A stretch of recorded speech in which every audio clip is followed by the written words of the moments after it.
What is Moses Kuria's game plan for 2022? Is Moses Kuria President Uhuru Kenyatta's Trojan horse in William Ruto's camp? Or is there a chance that Moses Kuria is actually working for William Samoei Arap Ruto? Or is it possible that Moses Kuria is trying to create and chart his own political path? That's the question which most Kenyans have been asking. And for me, I've always maintained since 2019 that Moses Kuria is President Uhuru Kenyatta's Trojan horse in William Ruto's camp. And as far as late last year, Moses Kuria had started showing signs of leaving William Ruto's camp. And I thought at that time that indeed I was going to be vindicated. But Moses Kuria made some tweets and Facebook posts this week which has caught my attention. Let me read for you what Moses Kuria posted on his Facebook page 21 hours ago.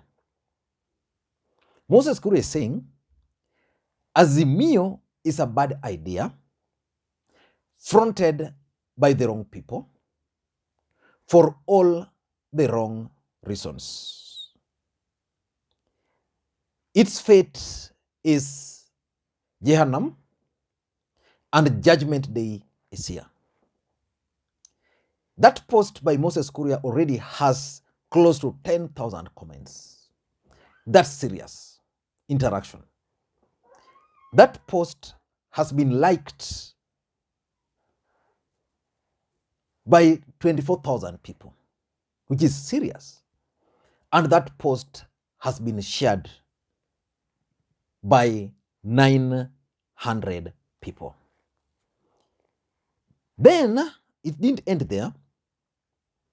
Then Moses Kuria went to Twitter. And on Twitter, where he's actually trending today, Moses Kuria is saying, the tremors in the country are part of a revolution marking 30 years of our multi-party experiment. All order must give way to new order. He's saying all order. Now, let me just come slowly on this. He's saying the tremors in the country are part of a revolution marking 30 years of our multi-party experiment. Old order must give way to new order. The gods have spoken. I advise my friend Raila Odinga to give way to this revolution and retire with grace alongside President Uhuru Kenyatta. So according to Moses Kuria, the tremor which was actually caused by Musalia Mudavadi, which was supposed to be the earthquake, is part of a revolution. That we have had clamor for multipartyism for the last 30 years. And this is the moment for people who fought for multipartyism, like Raila Odinga, to retire.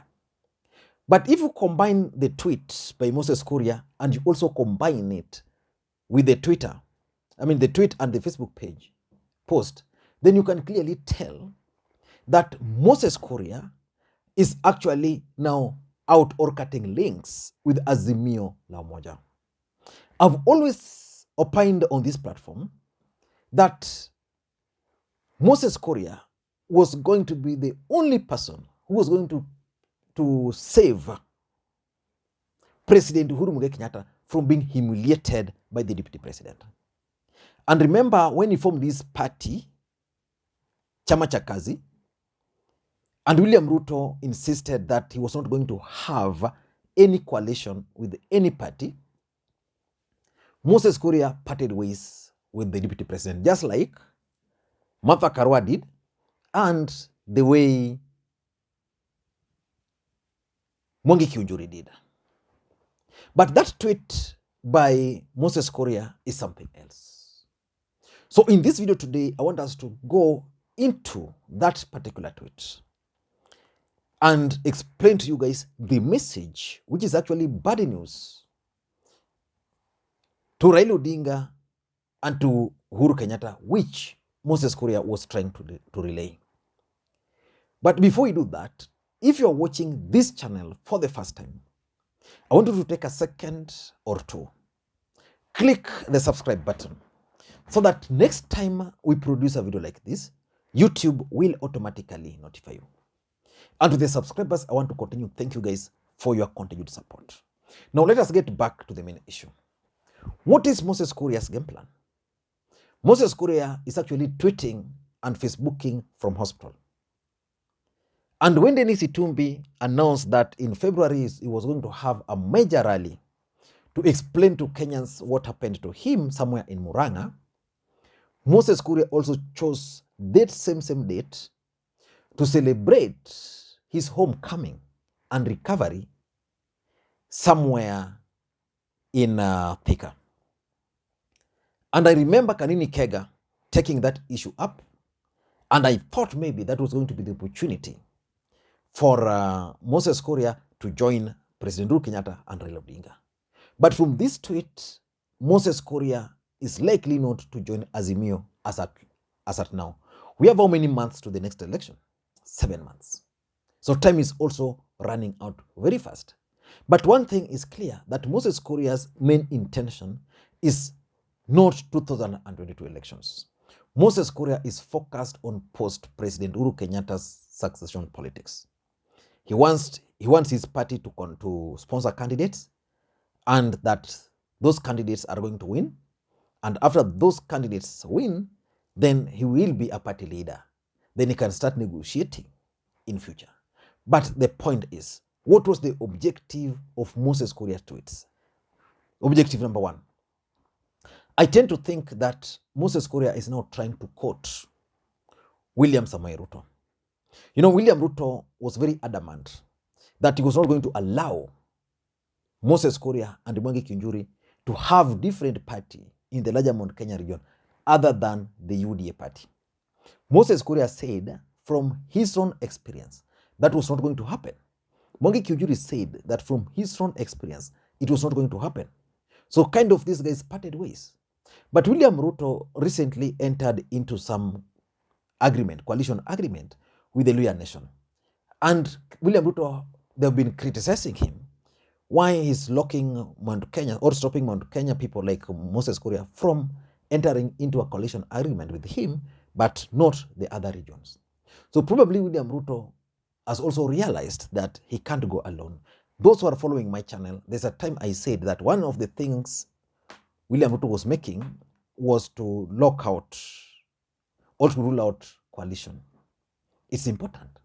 So I tend to think that William Ruto has now relaxed the rules, and probably because William Ruto is reaching out to these people, he has reached out to Moses Kuria, and Moses Kuria has agreed.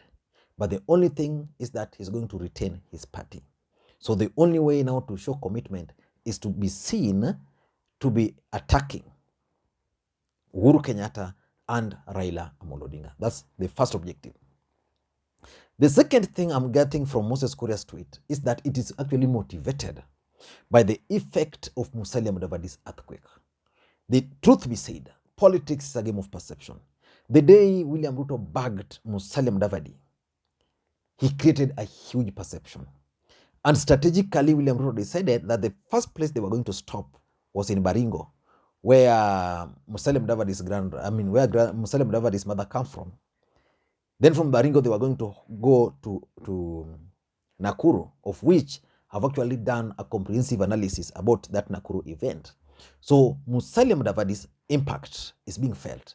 So Moses Kuria is seeing the kind of excitement it's generating in the larger Mount Kenya region. The kind of excitement it's generating in the entire country. So Moses Kuria is like, why not me? I also want to join. So if he's going to be allowed to join, then probably you'll expect William Ruto to organize another massive rally for Moses Kuria somewhere in Gatundu or somewhere in Kiambu. Already today, the deputy president is actually in Kiambu and is planning 5 stops. Kiambu is the home county to President Uhuru Mugai Kenyatta. The deputy president has been attacking the president. I want to listen to his speech today, attacking the president. I want to listen to his supporters and allies attacking the president, because that would be taking the war right to the doorstep of President Uhuru Kenyatta. But the thing is that Musalia Mudavadi William Ruto's deal caused earthquake, and Moses Kuria wants to reap from it. Number 3, which is very important, and I've been talking to a few guys here and there. I think President Uhuru Kenyatta and Raila Amolo Odinga are not really negotiating with some of these people. The failure to bag Mudavadi was actually informed by wrong judgment. Uhuru had assumed that Musalia Mudavadi cannot work with Ruto. So the truth of the matter is that Ruto is reaching out. Uhuru and Raila are not doing much to reach out. Moses Kuria spent almost 3 months from September trying to be good, in quotes, to these guys, trying to talk things which were almost in line with Azimio. But nobody bothered to reach out to him. And that's the biggest problem. So Uhuru Kenyatta, Raila Odinga failed to negotiate with Moses Kuria. So Moses Kuria is now making himself available.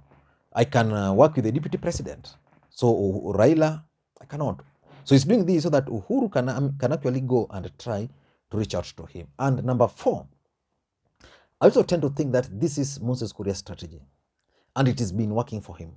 Whenever there is something trending, Moses Kuria must always find a way of getting himself right in the middle of that conversation. Moses Kuria never let anything pass without his voice being heard. So my thinking is that Moses Kuria is coming up with a strategy. And that strategy of attacking Raila, the next day attacking Ruto, so that he can create a balance, so that he can create followership who don't believe in Raila and who also don't believe on William Ruto. So basically, it could be Moses Kuria's strategy. And lastly, I think Moses Kuria could have been testing the depth of water.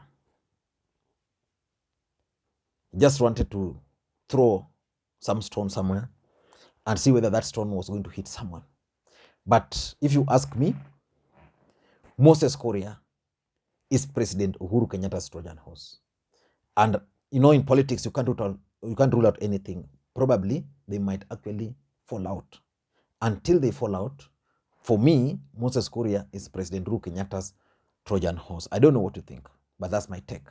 For those who are watching this channel for the first time, we reached 150,000 subscribers yesterday.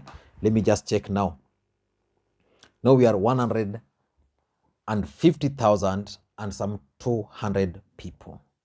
That's only possible, guys, because of your support. Without your support, it's not possible. I'm actually humbled by your support. So the best thing, continue giving the videos thumbs up, continue sharing this video to your friends in any WhatsApp group you are in. Please try to drop your comments. From those comments, I read and learn a lot. Thank you, guys, and may you have a good day. Bye-bye.